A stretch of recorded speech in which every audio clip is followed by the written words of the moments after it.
how many times do you wake up and you ask yourself, are you awesome?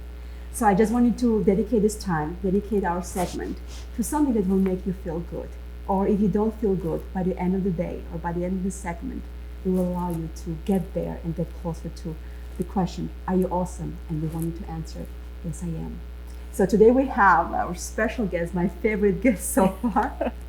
She is the voice of this community, and she's I can crown her the queen of the Brooklyn Park. Can I do that? Of course I can. This is my show and I can do that. We have a superstar here, the Shannon. She's an executive producer of the CCX Media. And Shannon, we're so blessed to have you here again in our studio. We had a very good feedback from people who have heard. And the good thing that you were starting about your segment is about the fear. The fear was your motivator, and also curiosity. Can you explain and take us through more about your fear that maybe guided you versus stopped you? All right, that's a great question. But you know what, I am glad to be here too. It's always good to speak with you. I think I've mentioned before that I was really shy as a kid, and my family enrolled me in 4-H. Wow. And people would think of 4-H, they think of the fair and they think of animals. People do that, and I did grow up on a farm, but I didn't. I did a lot of public speaking, and not at first. I was just doing other things, but people around me, 4-H leaders and other leaders, they really pushed me to start doing public speaking, illustrated talks, method demonstrations.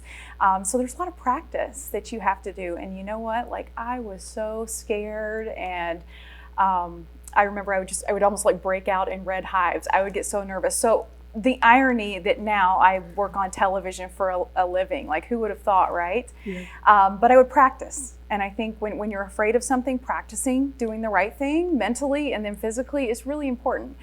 So what I would do is I would lock myself in the bathroom and I would give my speeches in front of the mirror, and I would watch like what I was doing, how my facial expressions, trying to memorize the content or at least learn enough to talk through my points. And so I practiced a lot.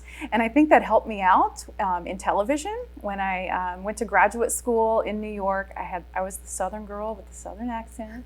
And so my teachers were very like, it's fine, but you're not going to be able to work everywhere if you have that accent. So I went to voice lessons, and once again, it was practice. It was reading scripts in a tape recorder and listening and saying, okay, how did I make those sounds, and how can I fix that? And so it was a lot of practice. And so I think practice for me has been one of the keys in helping motivate to come over any fears that I have.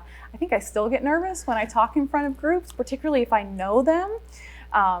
But it's something that I don't say no to, because I know that we need to keep taking those steps and kind of conquering our fears. And so I can tell you with public speaking, I've had a journey, and I don't think I'm as great as I could be, but I'm better than I was, and that's the goal, right? You conquered your fear. That's the thing. And I know the statistics shows that there are more people right now that are afraid of the public speaking than the fear of death. Yeah, isn't it crazy? It is very much so. So it's really, because I also was growing up as a shy person, and there's in a million years I would imagine myself sitting in here and asking questions and being in front of the camera. Look now at you I love now. it. You do such a good job. I feel like it's my stage. Like I feel like a fish, and of course, and I love what you said, that it does take practice.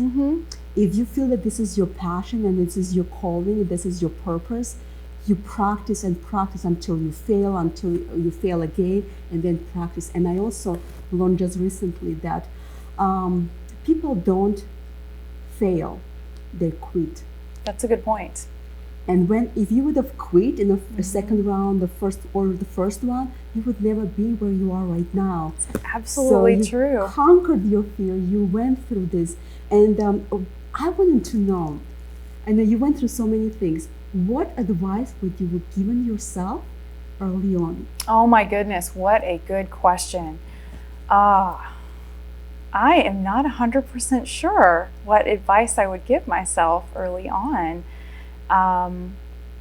It's really interesting. We can always connect the dots looking back on our life. Like, this helped me to be better at that, helped me to be better at that, helped me to be better at that. But looking forward, it's really hard to connect the dots and see where to go. I'm not sure. I feel like everything has led to the right realization. or the right outcome. So I don't know. You probably would say congratulations. Yeah, maybe you made some good choices, which I'm a cautious risk taker anyway. I think so. But one thing that I thought about when you mentioned like the curiosity that I had, that I think is a good example. When I went to my undergraduate college in Arkansas, which was rural Arkansas, so a lot of first generation college students. But we had a teacher in our television class, or bring in a guest speaker, and that guest speaker said, the one thing I want you to know is there's no jobs in television. There's no jobs in television. And he was resolute with that.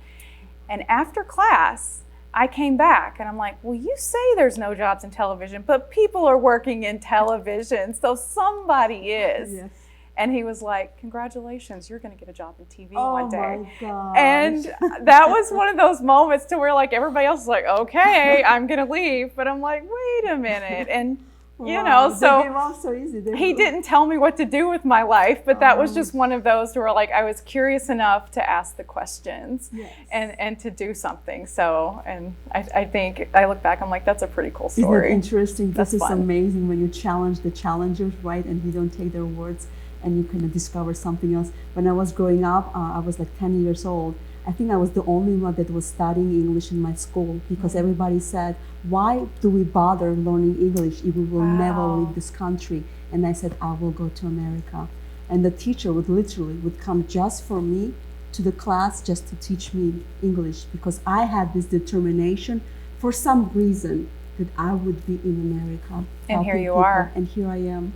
So dreams are just there to go after it. They're so refreshing because your dreams are not my dreams, but they make you wake up and jump out of the bed every single day. But let me ask you this. You have accomplished so many things. What are your dreams? Oh, my dreams. I think I want what a lot of people want. I want my kids to grow up and be successful contributors to society and happy and healthy in their in their lives. I want my husband and I to, someday I want to get an RV and drive all around the country and travel, even though he's like, I don't know about that.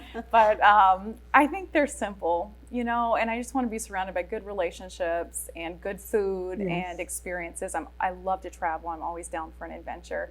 And so I think as far as my dreams go, it's very simple. It's very simple. And I think it's very similar to what a lot of people have. I love traveling too. So me and you, we can create something. We could have fun, couldn't we? And take a lot of people with us on a journey of things that they can conquer in their lives. It's going to be great, right? So, but I just wanted to inspire you also to keep dreaming, to keep creating. I know that deep down, like women cannot stop. The minute that woman stops dreaming, woman stops existing. And because that's what the only thing that motivates us. We may not achieve that. Maybe it will be too much, too expensive, too far away from us, out of our budget, right, out of our experiences. But the dream is like a fuel for ourselves. And you have lots of wisdom. What is the one thing that in 20 years you want to tell yourself or congratulate yourself with? Well, let me see. I think I would probably look back in 20 years and say, Shannon, you need to chill out a little bit more and not worry so much about the day-to-day life or how clean your house is or that kind of thing.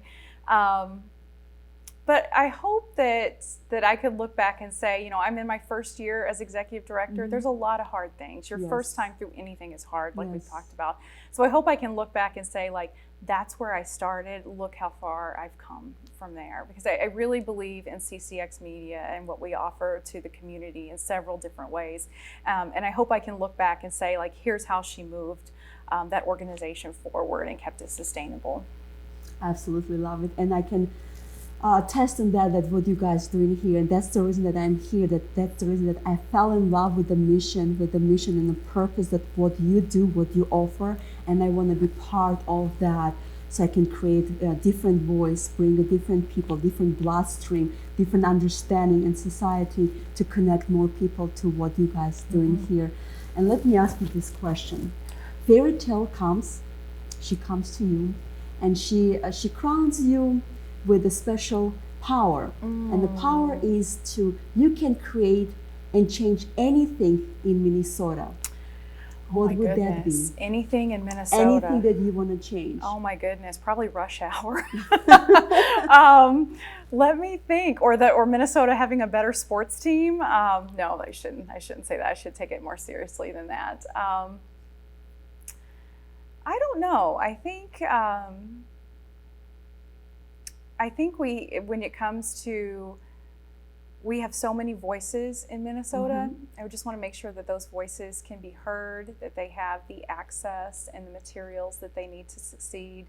So no matter if it's a kid needing what they have for school, or a woman needing what she has to learn how to get a job in a field. So I think it would be doing something to equal the playing field, and just give a hand up to the people that need it. Because I do look back and I think as a girl coming from the country, I think I was given a hand up, and I was always surrounded by supportive people, and I know how important that is. So if there's a way I could help other people get that too, that would be a superpower. Yes, I will pray for this fairy tale to come true, because I want exactly what you just said to be part of the Minnesota, and I think we need that. So thank you so much for having such a bright dreams for all of us, unapologetically and also selflessly, right? So you want to give more versus to take, and that's why we love you. Oh, thank you so much. The entire place loves you. When you stand in front of TV, and when we turn the TV, I think your eyes could just sparkle.